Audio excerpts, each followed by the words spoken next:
Sebelum kita lanjut ke videonya, jangan lupa klik tombol subscribe dan nyalakan loncengnya agar tidak ketinggalan info terbaru dari kami.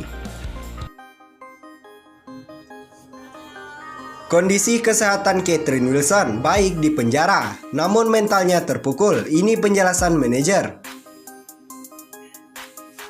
Manajer bintang film dan model seksi Catherine Wilson, Randy, ungkap kondisi kesehatan Catherine Wilson di penjara. Terhitung sudah 4 hari Catherine Wilson di penjara guna mempertanggungjawabkan perbuatannya terkait kasus narkoba. Walaupun kondisi kesehatan Catherine Wilson baik di penjara, namun kondisi mental Catherine Wilson terpukul dampak kasus narkoba dialaminya.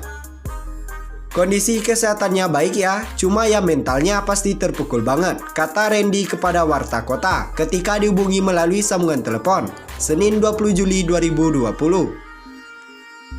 Randy menambahkan, wanita yang kerap disapa Keket itu baru pertama kali berurusan dengan polisi, bahkan sampai masuk ke dalam penjara. Sehingga Randy menganggap kalau kondisi mental Keket sangat drop meski kondisi fisiknya tidak ada masalah. Ya pasti kaget ya, karena kan ini pertama kali. Ya kaget dan down ya, mentalnya juga pasti terguncang ya, ucapnya. Pas dibesuk minta rendang sama paru, tambahnya.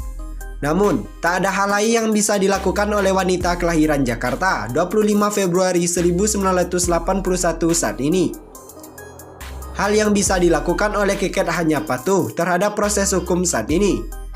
Semua sudah kejadian, ya, dia Catherine Wilson akan jalani proses hukum sebaik mungkin. Selama di penjara, ia jadi fokus beribadah, ungkapnya. Lebih lanjut, Randy dan keluarga saat ini hanya bisa memberikan dukungan penuh untuk Catherine Wilson agar kuat menghadapi permasalahan hukumnya. Ya, saya dan keluarga cuma bisa kasih dukungan aja. Semoga aja kasus ini buat Catherine jadi pelajaran ke depannya dan tidak melakukannya lagi, ujar Randy.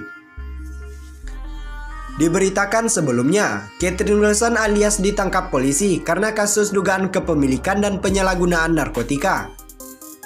Catherine Wilson ditangkap di rumahnya di kawasan Pangkalan Jati, Cinere, Depok, Jawa Barat, Jumat 17 Juli 2020, pukul 10 waktu Indonesia Barat. Demi lamar Aurel di atas kapal, Atta Halilintar rogoh kocek segini, lumayan meledak. Atta Halilintar bongkar biaya untuk melamar sang kekasih, Aurel Hermansyah di atas kapal pinisi. Putra Gen Halilintar itu memberikan cincin berlian untuk Aurel di tengah peringatan ulang tahun putri sulung Krisdayanti. Momen romantis lamaran itu telah dibagikan Atta dan Aurel di Instagram masing-masing.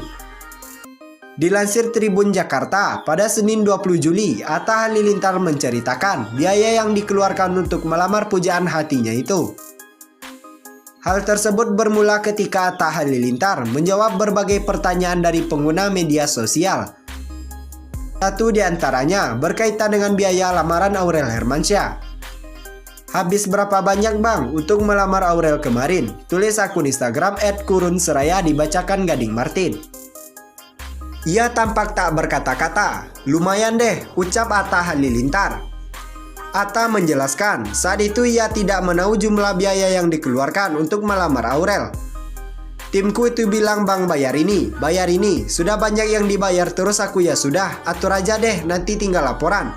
Ternyata meledak juga beber Atta Halilintar. Meski merogoh kocek besar, Atta mengaku tak mempermasalahkannya demi kebahagiaan Aurel. Bukan soal budget juga sih, yang penting dia happy, imbu Atta Halilintar. Lebih lanjut, Atta Halilintar membocorkan prinsip hidupnya ketika ditanya hadiah mewah yang diberikannya untuk pasangan. Pernah gak belikan hadiah termahal untuk pasangan? Wah, kemarin dong lamaran, ucap Gading Martin. Pernah, jawab Atta Halilintar. Meski demikian, Atta tampak enggan membeberkan hadiah termahal yang pernah diberikannya. Ia hanya menegaskan prinsip hidupnya saat ditanya hal tersebut.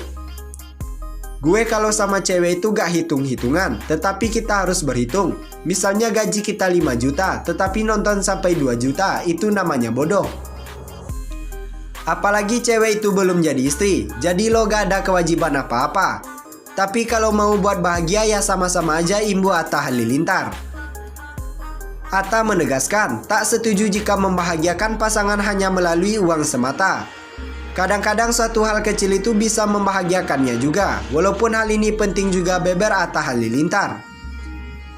Anang tantang Atta Halilintar dan ayahnya datang ke rumah. Penyanyi Anang Hermansyah ditanya presenter Raffi Ahmad, apakah sudah setuju putri sulungnya, Aurel Hermansyah akan menikah dengan Atta Halilintar. Enggak, posisinya aku nggak bisa ngomong setuju, nggak setuju, jawab Anang kala menjadi bintang tamu Oke Bos, dikutip dari YouTube Trans 7 Official, Jumat 10 Juli 2020. Ketika ditanya apakah sudah ikhlas Aurel dan Atta akan menikah, Anang juga menyebut perasaannya masih mengganjal karena ia tak sabar kapan momen tersebut akan terjadi. Anang lalu menyebut akan setuju Atta meminang Aurel bila ayahandanya meminta izin langsung ke rumah. Setujunya kalau emang bapaknya Atta datang ke rumah, ujar Anang. Ashanty yang mendampingi Anang mengatakan selama Aurel dan Atta dekat, kedua keluarga sudah pernah bertemu. Sudah ketemu, pernah, ujar Ashanty. Hanya saja mereka belum melakukan pertemuan terbaru setelah adanya pandemi virus corona. Sebab keluarga Atta Halilintar tinggal di luar negeri dan belum bisa berkunjung ke Indonesia. Mereka pun berharap pandemi ini cepat pulih sehingga keluarga Atta bisa cepat datang. Nikita Mirzani titipkan gaji guru pada Ustadz Maulana. Reaksi Fitri Salhuteru tuai sorotan. Pengusaha Fitri Salhuteru bereaksi ketika sang sahabat Nikita Mirzani membongkar kebaikan hatinya menitipkan uang jutaan rupiah pada Ustadz Maulana.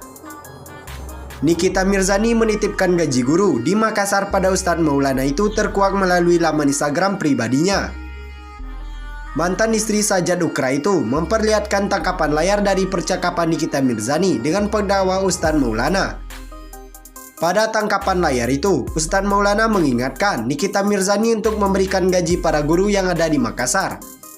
Ternyata, Nikita Mirzani lupa untuk menggaji para guru tersebut.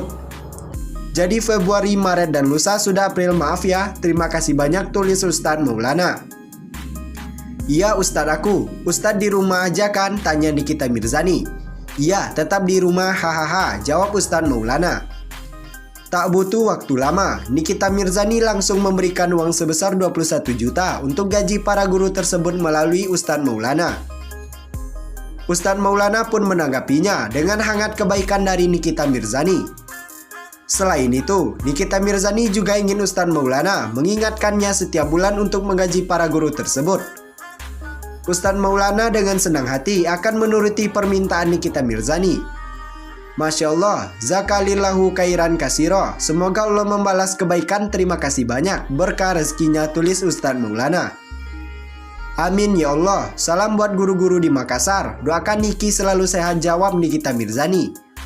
Iye, ini hal yang menggembirakan buat mereka, ujar Ustadz Maulana.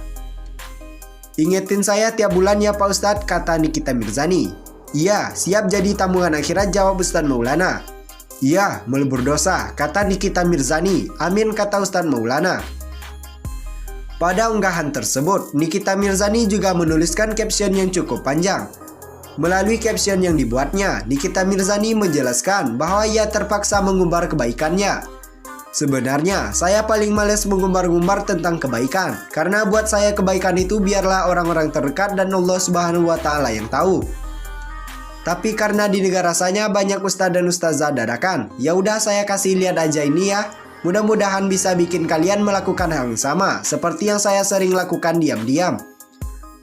Alhamdulillah, saya belajar agama yang saya anut dengan orang-orang baik yang tidak suka menjerumuskan orang. Salah satunya dengan Pak Ustadz Maulana dari dulu sampai sekarang. Agama saya bukan agama yang rumit, yang bikin rumit kalianlah yang umat-umatnya yang udah diciptakan lalu lahir ke bumi. Ada yang pakai hijab sampai dengkul, tapi kalau udah dibully itu nomor 1. Ada yang selalu membawa-bawa agama untuk melakukan hal-hal yang dilarang agama. Sudahlah, surga dan neraka bukan urusan kalian netizen. Neraka jadi tempat saya, tapi surga pun belum tentu jadi tempat kalian. Urusan surga dan neraka masing-masing aja.